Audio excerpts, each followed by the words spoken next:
on today's seminar and to moderate it, I'm happy to turn the conversation back over to Sally Gainsbury. Sally?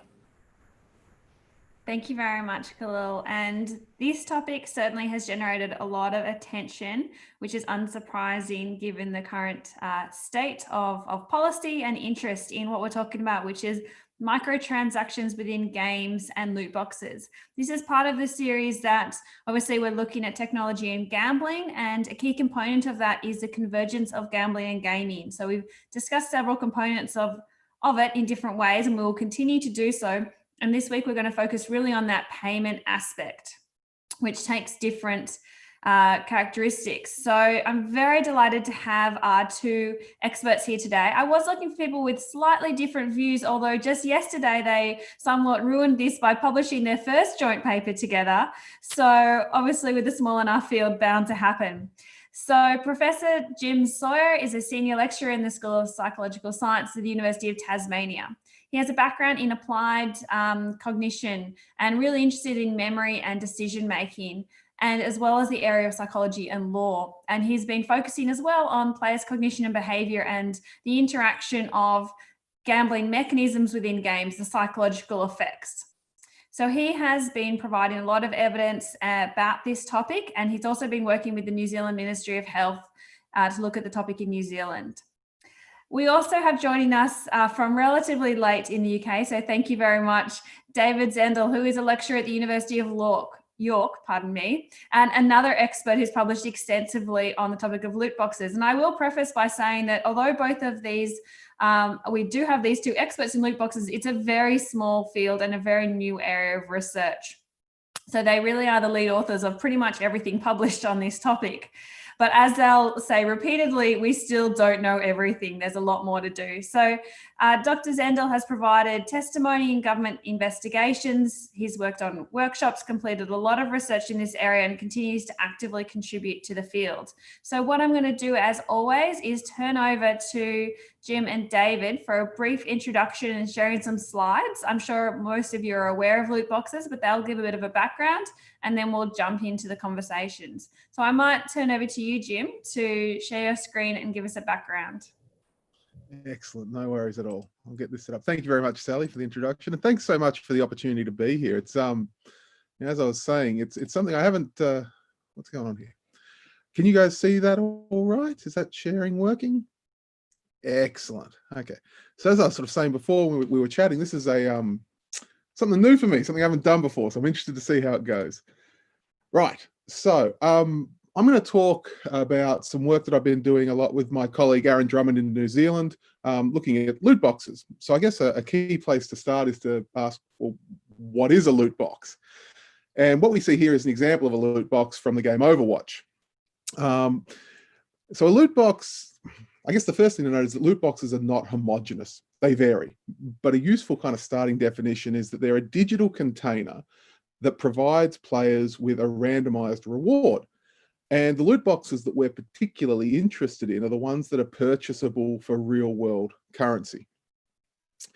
And it's worth noting that in the loot box, when you buy it, you don't know what you're going to get, and the rewards, the quality of the rewards, the value of the rewards can vary dramatically. So you can get something that's really valuable, really desirable, or you can get what, players colorfully refer to as vendor trash, stuff you've already got, stuff that has very little value in the game or outside the game. And when we think about value, we can think about it in terms of some rewards might confer competitive advantages in games by offering more powerful weapons, or they might allow players to customize the appearance of in-game characters. So that's basically what a loot box is. So why do we care about loot boxes? What sort of got us interested in this topic? And it started because when the uproar came about the loot boxes, particularly in Star Wars Battlefront 2, we kind of had a look at the loot boxes that were going around, and we realized some of them look a bit like gambling. So what we've got here is a loot box from the game, from a Need for Speed game. And you can kind of see at least some surface level similarities there with more conventional forms of gambling activity. But it's not really what it looks like on the surface that matters. It's what's going on under the hood. Like, as a psychologist, I'm interested in what the mechanisms that drive player engagement with these kind of reward systems are. And the key thing that we're seeing in most of these loot boxes is that they're offering a randomized outcome with valuable items being delivered on what we call a variable ratio reinforcement schedule, which means that it's ostensibly random when you get a valuable item. You don't know when your next win is coming, and that keeps people engaged. So, in addition to this kind of basic structure of randomized rewards and variable ratio reinforcement, we took Griffith's criteria, psychological criteria for gambling. These are criteria that distinguish gambling from other forms of risky behavior. They're up on screen here. They typically involve the exchange of money or some other valuable item for an unknown future event determined by chance. Okay. The fourth criteria here is that players need to be able to opt out. And the fifth one is that winners will gain at the expense of losers. And in this case, in loot boxes, we might think about that in terms of some items will confer upon players a competitive advantage over other players in multiplayer settings. So we took these criteria and did some high-tech science by just counting in games published between 2016 and 2017, how many of those games and the loot box systems in those games meet these psychological criteria for gambling. And this is a big table here, but if we break it down a little, what we can see, over half of these loot box systems published in that time frame, over half of them met all 5 psychological criteria for gambling. And a number of other systems, not a number of other systems, but a number of these systems also allowed or had the option for players to cash out won items in online, often third-party marketplaces. Now, this cash out criterion is often important in legal definitions of gambling. So what we're seeing here is that of the loot boxes in games published during that period, many show psychological similarities to gambling behaviors. And this got us interested in how engaging with these loot box mechanisms might affect players. And the other thing to note is that all of these games are available to children. So that's where it started for us. This is what piqued our interest. I'm going to draw a line under it there and pass over to David to talk a bit more. And then we can, go on from that.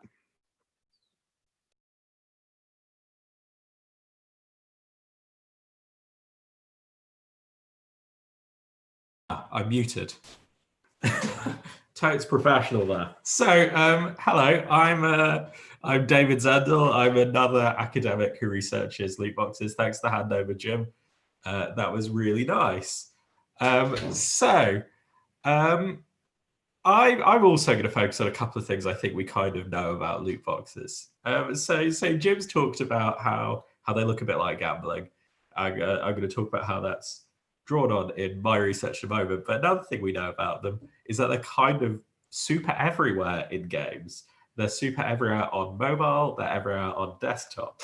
So if you rewind like a year or two back, people were starting to get a little bit worried about loot boxes because like Jim was saying, they look a bit like gambling, but the industry was sort of saying, what's the big fuss? They're like this niche feature in 1 or 2 games. So we went out and we sort of had a look at games and whether they had loot boxes. So we sort of had a look at the top grossing mobile games. And I'm deeply indebted here to some very good research students of mine, Nick Ballou, Rachel Meyer, and Stu Waters, who actually looked at all these games and in some cases like literally played these games to find out if they had loot boxes, sometimes for hours. And we found that like most of the top grossing mobile games at that point of measurement like did have loot boxes in. So more than half of them on Android, more than half of them on iPhone. And if you pulled all those together and removed duplicates, like more than half across both platforms. And these were sort of overwhelmingly being available to children. Like more than 90% of games with loot boxes on both platforms were available to children. So they're kind of everywhere. So that's one thing we know about them. And the other thing, which I think, this is another thing we know. We also know that they've kind of been prevalent for a while. So like a lot of the time we talk about loot boxes as if they're like a 2018 problem, as if they suddenly sprang out of the bushes like 2 years ago and frightens all. But actually, if you look at their change in prevalence over time, as we did in this paper where we analyzed the Steam desktop market, like even back in 2014, we had this situation where like more than half of play sessions on desktop were taking place in a game with loot boxes in. So they're everywhere, and they've been everywhere for kind of a while. And the other thing I think we know at this point is that loot box spending is correlated with problem gambling.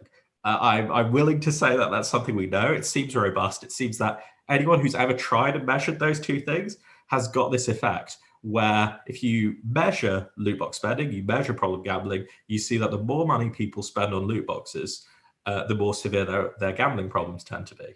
What we don't know is why the heck that's going on, and that's something I want to dig into later. Finally, and possibly most importantly, like I think the last thing that I think we know is that loot boxes aren't alone. So like Sally in her intro said, hey, this is part of a wider convergence of games and gambling, but often loot boxes are taken as the convergence of games and gambling. But actually there's a bunch of ways that video games are kind of getting gambling elements, and gambling is, and games are seeping into gambling. So like these can range from things like betting on esports, which people talked about earlier, through to social casinos, through to more obscure practices like sort of real money video games, where you're playing a video game, but you're wagering real money on the outcomes of your in-game actions, or even like watching people gamble on game streaming services like Twitch. And like, so loot boxes, sure, they're linked to problem gambling, but like all these things, which is what this table says, are in some way linked to problem gambling. So we can't narrow our focus to just loot boxes. This is a larger issue, and I guess that's my intro. Terrific. Thank you both so much for that. I might get you to move off your screen share. There you go. Thank you both. And I love that your methods fundamentally involve playing video games and counting what happens in them. I think you'll get a flood of student applications after this webinar is over for all those students out there in this topic and how to actually do this research. So what I want to dig into is what both of you alluded. So we're going to take as sort of the given that there is this association we know between loot box purchasing.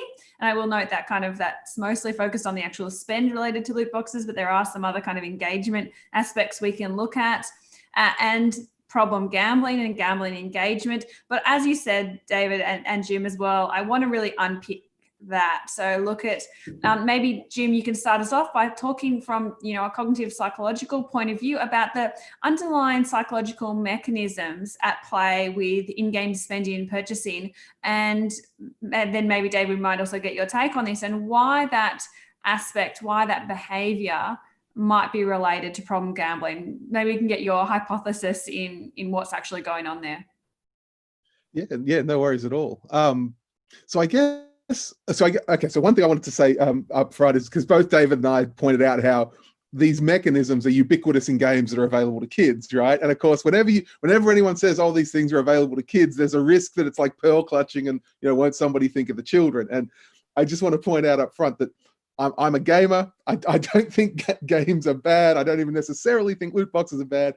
Not interested in the kind of moral panic aspect of things, but I think it's an interesting topic for discussion, right? So I just want a bit of a disclaimer there at the start. But yeah, going back to the question you asked about the underlying kind of psychological mechanisms. So I guess, as we've kind of alluded to, in-game purchasing mechanisms, in-game monetization mechanisms, that's a broad and heterogeneous area, and so I'm gonna limit my discussion for now just to the loot box side of things, because that's what I feel I know about, because there's all sorts of things like pay to win mechanics as well, which suck, but they're different again to what we're talking about here, because in pay to win, you know what you're buying, right? But what we're talking about here is a situation where people are engaging with a monetization mechanism that kind of, I don't know what they're getting for their money. They might get something nice, or they might get something kind of trashy. And so for me, the key mechanisms here relate to that variable ratio reinforcement schedule. The idea that you get delivered the things you want, the wins, the payouts, on a seemingly random schedule, and you never know when the next one's coming. But every time you fail, it's almost recast as a near win. Each time you don't get the thing you want, you think, well, I must be one step closer to getting, the thing that I want, the good shiny prize. And this is obviously a really potent psychological mechanism. It underlies most forms of conventional gambling. And so this kind of this variable ratio reinforcement schedule produces this rapid uptake of behavior, this frequent repetition of behavior, and behavior that's resistant to extinction. So even when the rewards stop coming or become even less frequent, people keep engaging with the mechanism. And it doesn't matter here whether we're talking about humans buying loot boxes or pigeons pressing a lever to get a food pallet, right? We just know this mechanism drives behavior.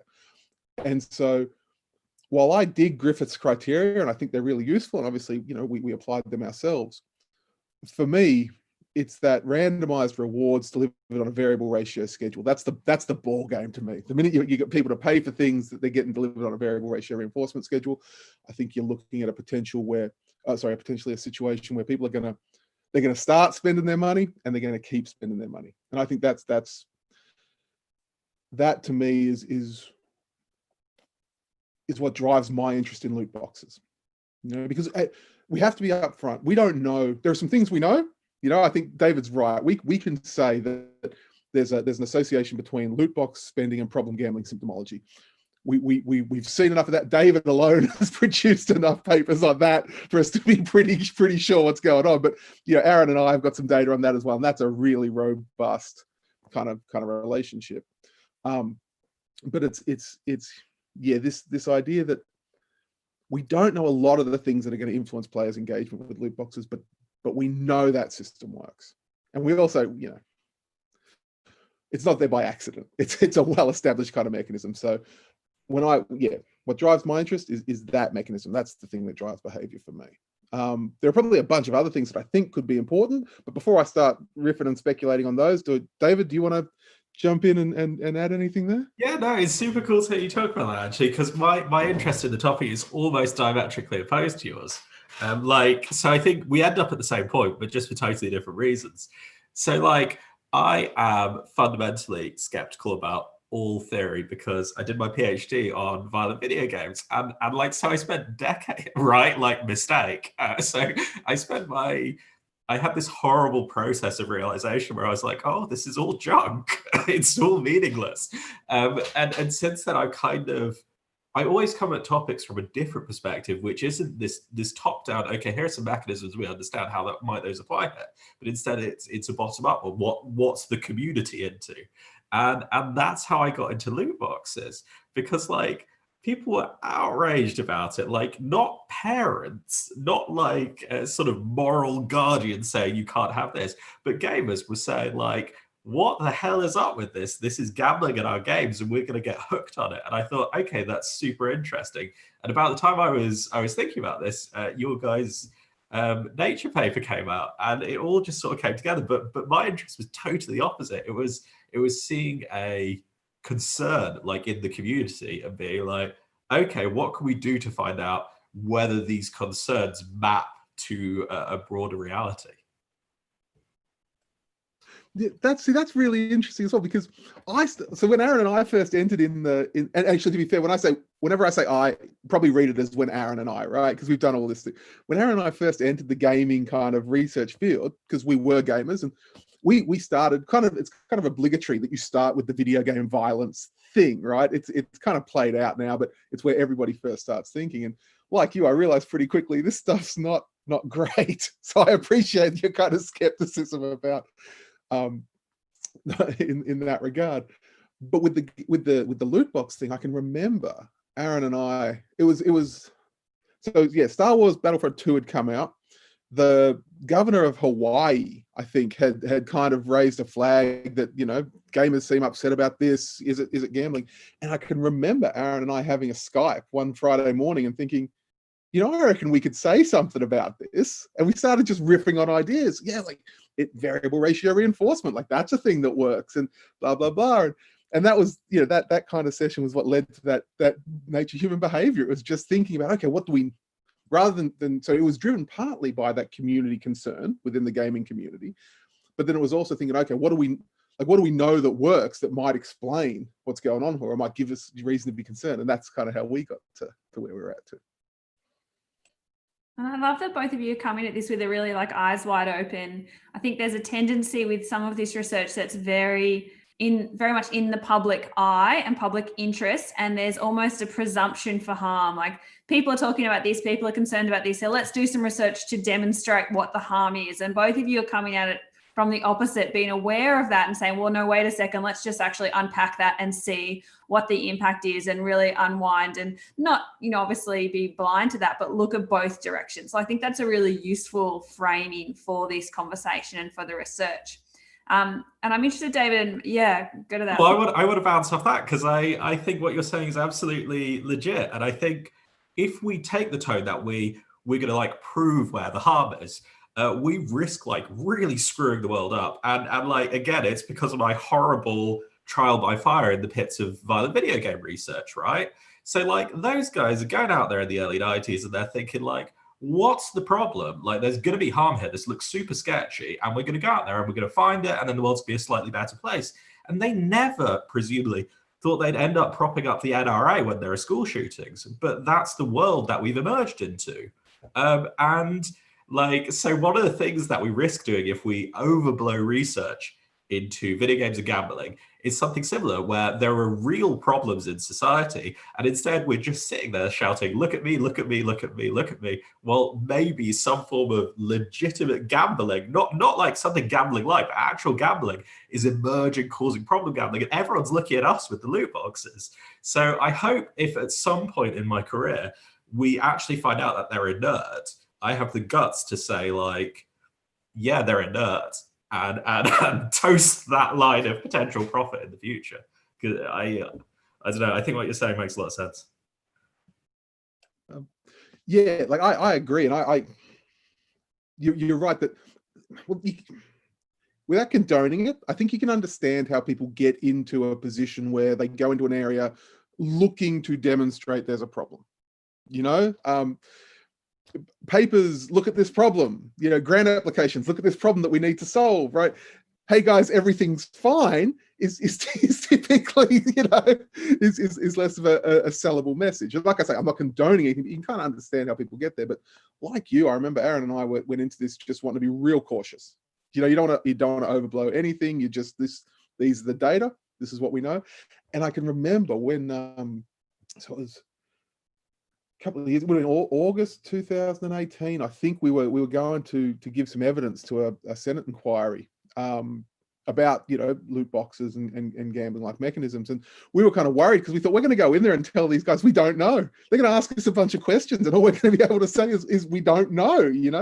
Like maybe, but I remember it was about that time that we came across your first article linking problem gambling symptomology to loot box spending, and I remember thinking that was really clever. I was going crazy back then. Like, I was terrified. So I got this first result where, like, honestly, I didn't expect to see anything that important. I thought it might turn out like violent video games, where you look and you look and you look, and you only ever get these washed out tiny effects. And we're getting this big chunky effect, and I'm like, surely I can't replicate this. I've got to replicate this, because I'm going out and I'm telling people about this. And what if I'm wrong? And like earlier on, you're like, David, you got replications coming out your ears. But that's just a project of being, that's being neurotic. Like, I was terrified I got it wrong. Yep. And that's like that's just general science, right? You're always scared maybe this thing's wrong. But when people start really looking at it, you're thinking, oh man, like what happens if it turns out I'm just, I've overinterpreted noise or something. So no, that's, I get you there for sure. I think that's like a really awesome method about the science. Go ahead, Jim. I just want to follow up on that, because this is something I've been thinking about. So the relationship between PGSI and loot box spending that seems pretty robust, but across papers we see some differences in terms of that upper spending limit in that problem gambling kind of group. And I was just interested, David, to get your thoughts on that. Do you think that's just kind of general noise, or do you think there are some systematic differences that might contribute to that? So how much the problem gamblers are spending on loot boxes? like, I've got no idea. So this is something I think it's, so like, I've got this thing in my head where I say, okay, so loot box spending is linked to problem gambling. And maybe it's because loot box spending is causing problem gambling, or maybe it's because the people who tend to be problem gamblers, for whatever reason, are really drawn to spend tons of cash on loot boxes. So like in one situation, you've got a causal link to problem gambling, which is really, really, really bad, really, really, really, really bad. And in the other situation, you've got this environment in which people who are problem gamblers and have quite a lot going on already are being differentially affected by this incredibly lucrative monetization scheme and are being drawn to spend large amounts of money on it. So I say, like, kind of whichever way this goes, it's probably not great. Obviously, one is super, super bad. But I think the second argument is contingent on serious amounts of money being spent, right? So, like, what if nobody ever spends much cash on loot boxes, even if they are a problem gambler? Then that side of the argument breaks a bit. The problem that we have here is that we don't know how much money people spend on loot boxes. Like there are industry companies who know all about this stuff and could literally tell us, like, at the drop of a hat, but nobody is telling us. So I don't know how much people are really spending on this stuff, because none of us are able to access the populations of these, what they call, like, whales who are spending incredibly heavily. Like, what does the top 1% of, like, Guns of Glory players, what's their median spend amongst the top percent? That's what I want to know, and none of us know. And they've got all the data, and they're just not telling us. Makes it really hard. That is one of the, it's one of the challenges, isn't it? So we're going off and we're developing these experiments to test what mechanisms might have effects on players' behavior, or we're collecting large data sets to correlate variables and look at spending, like you say. And the data exists. Like, you know that there's people who already know this stuff, but it's not in the public domain, Right. So there's some middle manager over at EA, like, not even a particularly important middle manager, just someone under an NDA who has an Excel spreadsheet with data that would get us published in the Lancet, and they're not sharing it. That's the endless frustration to do this, because all you and I are doing is trying to rehydrate a sort of Frankenstein-y, gross, vague version of, like, just a very mundane spreadsheet that's literally on someone's computer. Yep, and it's interesting. Well, I can't remember the game, but last year there was a loot box system that came out that had tiered rewards, and you couldn't get to the next tier of rewards until you'd obtained all the rewards at the lowest tier. And those rewards were only obtainable by randomized loot boxes. You couldn't just buy them; you had to keep buying loot boxes to get them to get forward. And I remember gamers went nuts about this.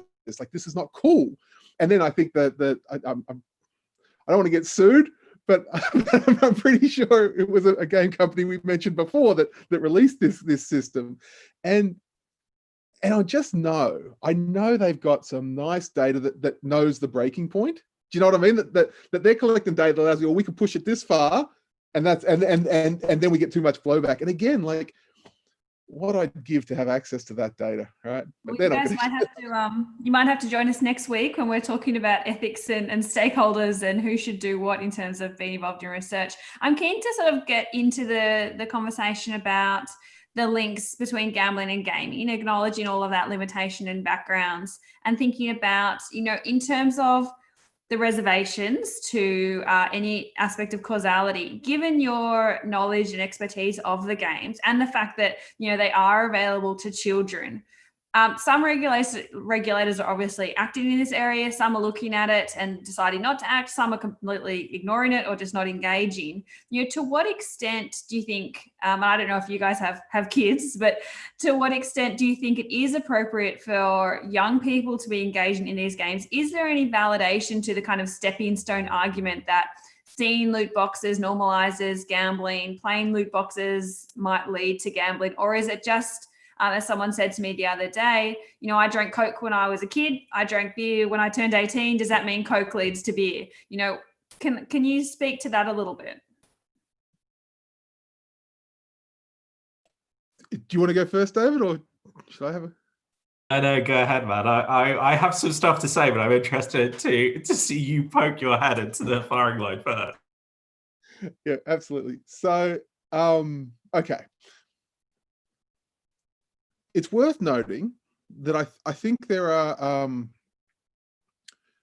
some plausible mechanisms through which the modeling of behavior can normalize behavior and lead to the uptake of behavior by other people. You know, like we know this going back to Bandura, but it's not a simple monkey see, monkey do type situation, right? So we can't assume that just because, you know, parents might purchase loot boxes, that necessarily is going to lead to kids, you know, purchasing loot boxes. And even then, it's a longbow to say that's going to lead to gambling, right? So yes, there could be a relationship, and I know that's the kind of basis of a lot of advertising campaigns that try to reduce, you know, alcohol consumption by pointing out that, you know, if you're at a barbecue and you're always drinking, then kids see their parents always doing that, and that might lead to some problematic outcomes later on. I don't think the evidence is strong that that's going to be the case here. We simply don't know. And again, I don't know that even if it does lead to the uptake of loot box engagement, that necessarily is problematic in terms of leading to gambling behavior. Our concern when we talk about being available to kids and whether kids should have access to loot boxes, our concern's been more that to the extent that these things are psychologically similar to other gambling behaviors, and to the extent that we believe that children shouldn't participate in other gambling behaviors, maybe there's an argument that they shouldn't participate in these similar kinds of behaviors. So that's kind of our thinking on that. But David, I'm sure you have much to add. Yeah, so I'll chip in here now. So I think, Sally, your question cuts to the heart of the field of loot box research, which is the central issue here is that everything's fuzzy. Like, nobody has, when it comes to the central stuff, it's just unavailable for scrutiny. So we have no idea what the heck is causing that correlation. And we're not going to know until, like, really for quite a while. So, like, I think there's a couple of stages of growth that will bring this knowledge in. And Jim, I'm interested in hearing what you think of this. So I think the first thing we'll start getting is longitudinal research, right? So previously we got these correlations where it's at the same time point. Now we're going to be able to say, does A lead to B? And Sally, like you very appositely described why A leads to B. Granger causality can often break because one thing can lead to A, which can then lead to B. It's not like A causes B, they're just all together in a big chain. But what you can do with an A leads to B situation is if A doesn't lead to B, you can falsify it, right? So like if we see that the people who are spending money on loot boxes don't go on and gamble later on, well, there goes the theory. Because without Granger causality, you can't have any form of causality. So I think the first thing we're going to see is those studies. And that's a real opportunity for people to get some more information about what decisions they should make in their own lives. And then I think the other thing that we really need for causality is experiments, like properly good experiments the like of which video games research has never seen. Experiments with sensational ecological validity, like super smooth internal validity, surgical manipulations, representative games.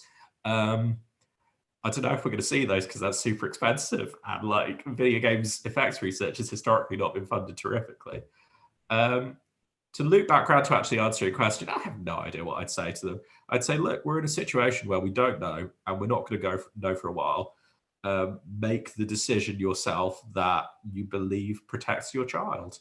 And it's every man for themselves until we have better data. And I think that's kind of a shocking situation with. So video games have been trusted with self-regulation for a really long time because they're not supposed to pull shit like this. Like the video games industry has typically been pretty good with self-regulation. And it's kind of really dispiriting to see it slip into this model of doing things where they don't really seem to care about finding out what's going on.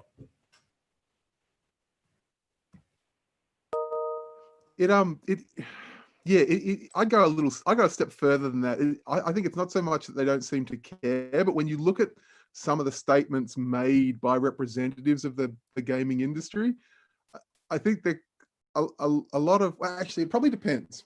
It probably depends on who in the industry you're talking about. The industry is a big place with lots of different people doing lots of different jobs. You've got game designers, developers, then you've got game publishers and these people don't necessarily have the same goals, but when you see phrases like surprise and delight being true, they're not gambling, they're surprise mechanics, and it feels like in some cases representatives of the gaming industry are actually keen to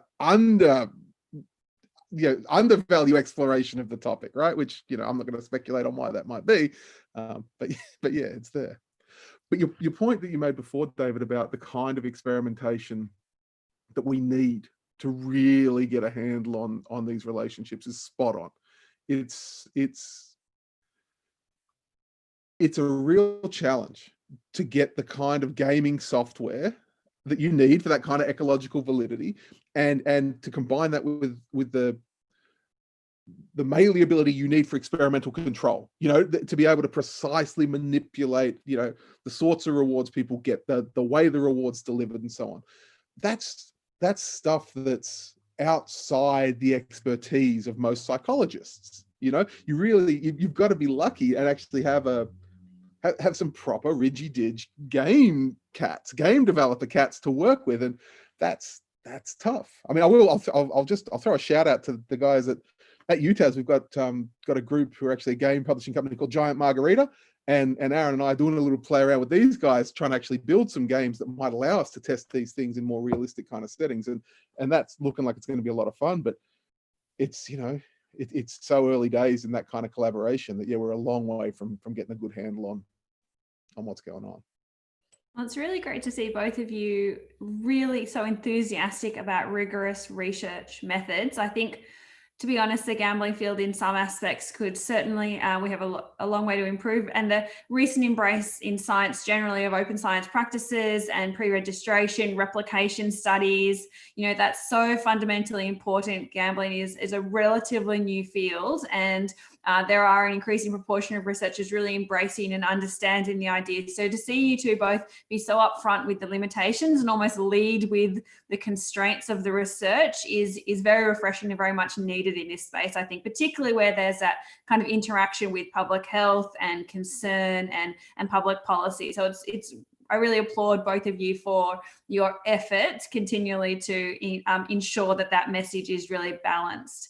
I'm interested in, Jim, recently you published on cultural differences, and David, you've looked at using more and more representative samples, because that's always kind of the limitation of saying, well, that's not a representative sample. And you've both already said, well, we're trying to replicate, we're trying to do the best we can. We can only recruit what we can do. So the limitations aside, thinking of, are there differences, and there has been some work that both of you have done looking at breaking down, if it's not causality, is there some individual vulnerability? If not everyone leads to gambling, which is probably the case, are there some vulnerable characteristics? Are there some individuals that are more likely to have a differential outcome as a result of engagement in loot boxes?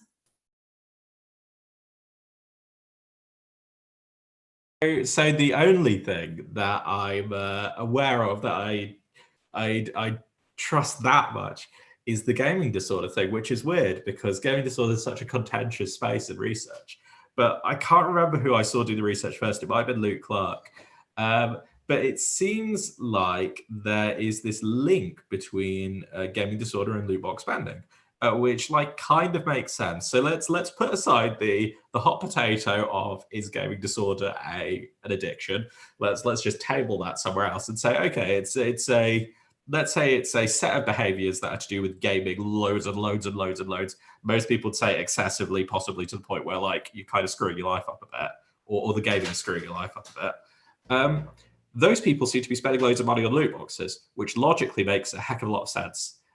So the only thing that I would say is those people seem, if there are any problems that arise from loot boxes, it'll be hitting people with the symptoms of disordered gaming hardest and first. Yeah, and it was interesting, David. You had a slide up in your presentation about a paper that's forthcoming that has correlations between PGSI and correlations between IGD and loot box spending. And Aaron and I have some data on that too, and we found roughly equivalent correlations, suggesting that the predictive value of the two things might be kind of similar, independent but similar. Whereas, yours, it actually looked like the gaming disorder was a fair bit higher than the. Oh, it was off the hook, way higher. So that paper is coming soon to an open science journal near you and under embargo. So that's accepted, forthcoming. It'll be out this month. Awesome. And there's a couple of things. The first is that we used a representative-ish sample. So like your best representative, so like I had a long discussion with a very rigorous reviewer during this paper where we went back and forth for bloody ages. So your best representative samples are probability sampled, right? So using a random digit dial or something like that. A silver star representative sample, or silver star in terms of representativeness, you can use quota sampling or something where you get a sort of Bible, like, you got your 2011 census in this case, and you say, okay, we're going to quota up until our population roughly matches that. And what the hell, it's not quite as good as a probability sample, but it's better than just a random convenience sample. So it's like kind of a slightly better sample. No, it's a significantly stronger sample, I would argue. And the thing that we see there is that those links with disordered gaming are way stronger. And during review, people are like, what the hell is up with this? Does this mean that we don't need to care about the gambling stuff? It's like, oh no, the gambling stuff is still there. That relationship is still there. It's just that the disordered gaming thing is much stronger. Again, we have no idea what the hell the causality is there. I think you'd have people who make plausible cases to do with gambling-like entrapment in gaming, where they're saying like, okay, you got this sort of variable ratio reinforcement schedule, and it's linked to the game, so it's causing you to game loads, not gamble loads, game loads. Or you could say, no, wait a minute, it's just that these are people who are gaming loads anyway, and they happen to be spending loads of money because they're gaming loads. So yeah, yet another area of confusion where we need some really good experiments to unpick what the heck is going on. Yeah, and it seems like there are definitely there are some plausible arguments in the literature that kind of look at that look at those risk factors, those individual risk factors in terms of impulse control type mechanisms, which relate to the sort, but what some people might call disordered gaming or problem gambling.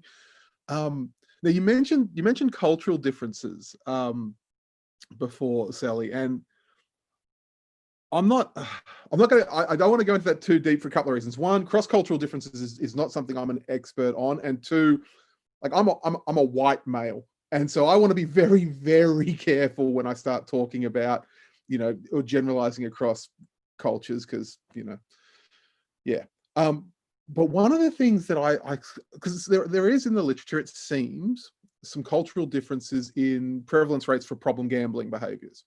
And one of the interesting ideas that I just came across recently, while I was reading around this issue, is that there are some cultural differences in the types of cognitive biases, particularly associated with gambling cognitions that people fall prey to, in that some samples seem to be more vulnerable to things like the gambler's fallacy.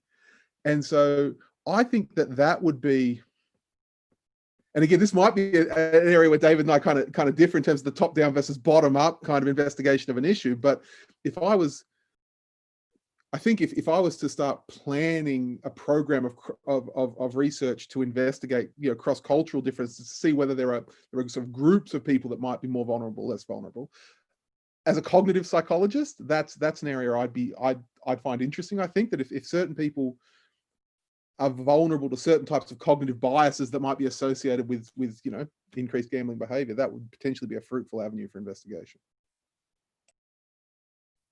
And maybe that gets to, and it certainly, as I promised, running out of time, it goes quickly. But the again, comparison with the self-regulation, the gaming industry, Super Mario, Sonic the Hedgehog back in the day, and the fact that, David, what you mentioned, that loot boxes aren't new, that these kind of mechanics, or even gambling mechanics in general, I mean, you can kind of look at Super Mario, where at the end there's that kind of loot box, the kind of poker machine, slot machine style thing where you're not sure which aspect you're going to get. Like there's this really fine line between what's gaming, what's gambling, and the extent to which gambling has been present in video games. And certainly there's been concern about it.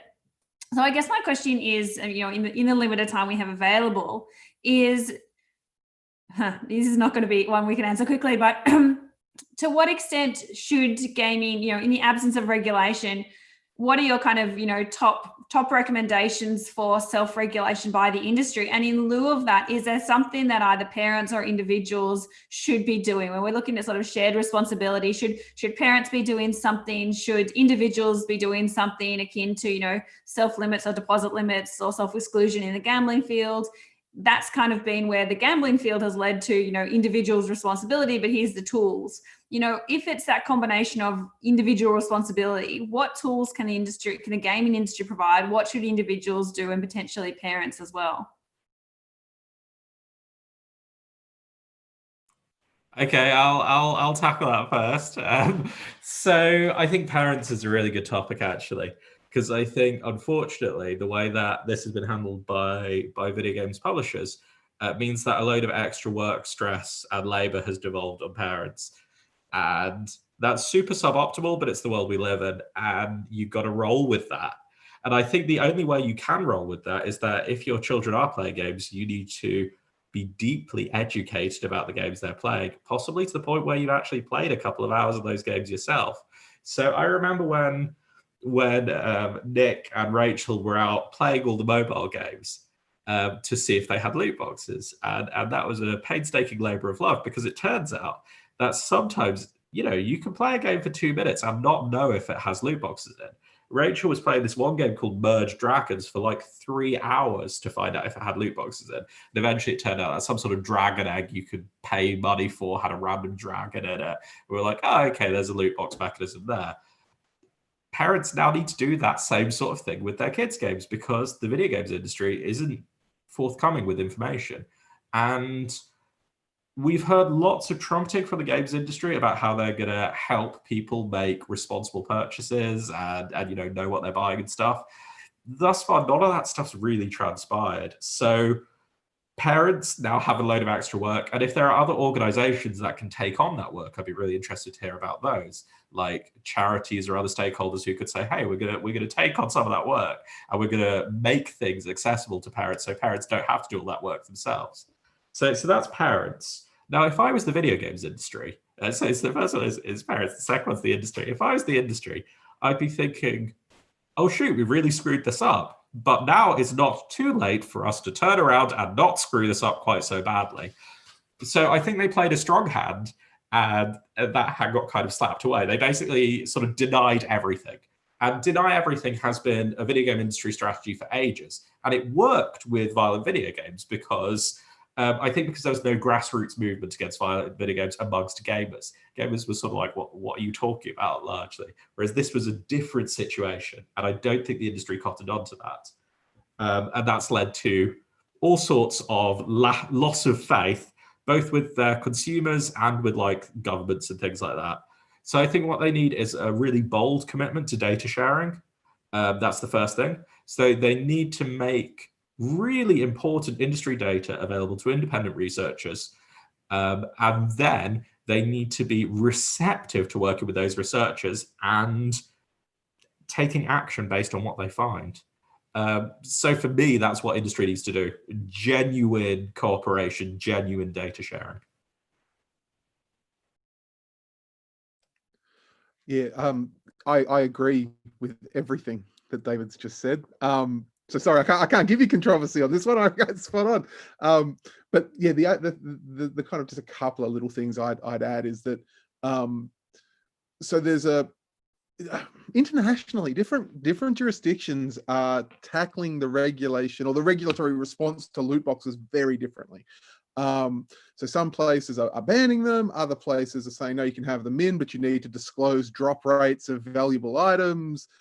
Other places saying we're going to put content warnings on games, and those content warnings might be things like contains randomized rewards, which probably means nothing to most consumers, right? I mean, they'll know what randomized is and reward is, but they won't understand why psychologically that's that's valuable. So I think the idea that some other organizations might be able to chip in and provide some useful information for parents in terms of what's in the game and why it might be important to think about those mechanisms. So Aaron and I did some work with the New Zealand Office of Film and Literature Classification, and they've just put out like a kind of a frequently asked questions video that I reckon is a pretty good start on these kind of things, and providing some advice on what the mechanisms are and how, as a parent, you might, deal with that. And as David said, as a parent, there's no substitute for actually being engaged, for talking to your children about what they're doing. And of course, not every teenager wants to have a conversation about their hobbies with their parents, right? But if you can build that good dialogue, not in a kind of video games are stupid, but tell me what you're doing kind of way, but in an actual, hey, what's the game about? What are the mechanisms in the game? Blah blah blah, and be engaged and just get a sense of what's happening in the game. I think that's going to be crucial. If we could have some information sources that actually provided readily interpretable information about what kinds of mechanisms are in different games, that would also be pretty great, right? But that's probably a large scale project. Yeah, I think there's a lot there. We've had a lot of questions, and I want to really thank the audience and viewers at the moment for their engagement. And we've had a lot of questions on policy and regulation. So what we might do is, Khalil and I as organisers look at establishing a session with regulators and policy experts specifically to address some of these comments and questions. So please hold on to those and stay tuned. What I want to end with as we're coming to a close is what you actually started with, David, your background in video games. For people who are starting out, if you're thinking of doing a PhD, if you're the first year or 6 months into your PhD and you're looking at loot boxes and saying, oh, these are actually starting to be withdrawn from games, like this is just maybe the tip of the iceberg. We've mentioned that, but we haven't gotten into the other types of microtransaction and payment mechanisms. So if you are someone starting out fresh, you've got 3 years in front of you, you really want to, in 3 years' time, have something that's going to be relevant then and not be like, oh, that's so 2020 or 2019. What do you think is the future? Where do you think microtransactions are going? What should we be looking for to be informing the regulators 3-5 years from now? Jim, do you want to go first or shall I go? Me? Okay. So I have a lot of stuff that I want to say in response to this. So I don't think anyone could have anticipated loot boxes in 2010 or the scale of loot boxes in 2010. I think at some point, there was a seismic shift in the technology that underpins video games and underpins how we pay for video games. So we had this situation in the 90s where you want to pay for a video game. Well, I know what that means. It means a floppy disk. You're handing over some cash and you're getting a floppy disk in return. You got this model of monetization where they're products. And then we shifted.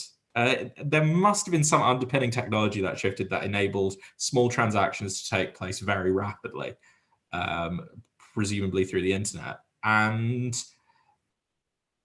that changed everything because then games became platforms to sell other things. And I don't think any of us knew what the consequences of that would be. And I don't think any of us, when we were looking at Horse Armor and Oblivion in 2006, thought that any of us could possibly be having this conversation now. So what will the future look like? Even as close as 2025, I've got no bloody clue. I imagine it's something I can't possibly anticipate. Right now, if you're doing a PhD and you want to do something useful, there's almost no research done into most forms of monetization in games in general. So really super early on, Jim mentioned pay to win. And you said something like, with pay to win, you know what you're paying for. And I'm not sure you do. So as is my want, I'm doing a project with a PhD student of mine called Yelena, and both of us were having to go through a bunch of games and see if they contained loot boxes and some other stuff, because it's one of the things I spend my life doing. And I ended up playing this stupid pay-to-win game called Crusaders of the Lost Idols.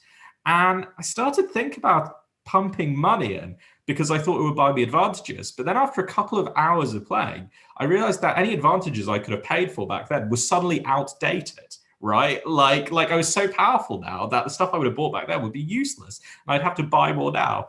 If I'd have paid then, would I have known what I was paying for? I don't think so. So I'd suggest that you look at the stuff that's going on right now in games, like the stuff that is already prevalent, but that nobody is thinking about. And I think chief amongst that is pay to win, which I think is potentially problematic. You have reports of pay to win games where the median spend amongst engaged players is like over $500.